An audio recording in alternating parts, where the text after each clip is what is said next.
ఉంది మొత్తం.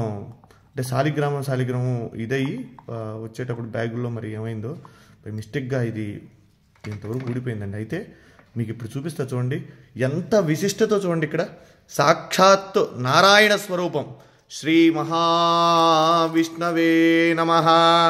సశంఖచక్రం సకిరీటకుండలం సపీతవస్త్రం సరసేరుహే క్షణం సహారవక్షస్థలశోభికౌస్తుభం నమామి విష్ణుం శిరసా చతుర్భుజం.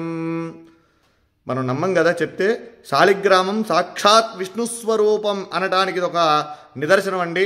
చూడండి ఇక్కడ దీంట్లో శాలిగ్రామ రూపం సాక్షాత్ శ్రీ మహావిష్ణు స్వరూపంగా ఉన్నటువంటి శాలిగ్రామం. ఇది నేను నిజంగా ఇది మీతో నేను ఈ విషయం అంతా కూడా చెప్పాలని చెప్తాను. ఎందుకంటే చాలామంది నమ్మనటువంటి వాళ్ళు చాలామంది అనేక రకాలుగా చెప్తూ ఉంటారు.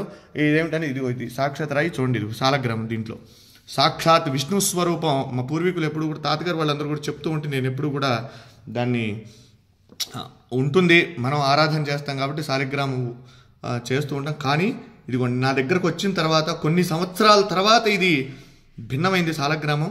అయితే దాంట్లో సాక్షాత్ నిజంగా ఒళ్ళు గగురు పొడిచినాయండి. ఈ శాలిగ్రామంలో ఉన్నటువంటి శ్రీ మహావిష్ణువుని చూడగానే నాకైతే నిజంగా కళ్ళల్లోంచి నీళ్లు ఆగలేదండి. ఇది మీ అందరికీ కూడా నేను ఎందుకు ఈ వీడియో పెడుతూ ఉన్నానంటే మనందరం కూడా దర్శనం చేసుకోవాలి. ఇటువంటి చాలా అరుదుగా కనబడతాయి. మన పిల్లలకి మనం చెప్పాలంటే ఏం చెప్తాం, ఏదో జరిగిందిలే ఉందిలే అనుకోవటం కాదు. శాలిగ్రామం ఏంటంటే శాలిగ్రామం చూడండి, ఇది నేపాల్లో గండకీ నదిలో ఇవి శాలిగ్రామాలు మనకి నిక్షిప్తం అవుతూ ఉంటాయండి, అక్కడ దొరుకుతూ ఉంటాయి.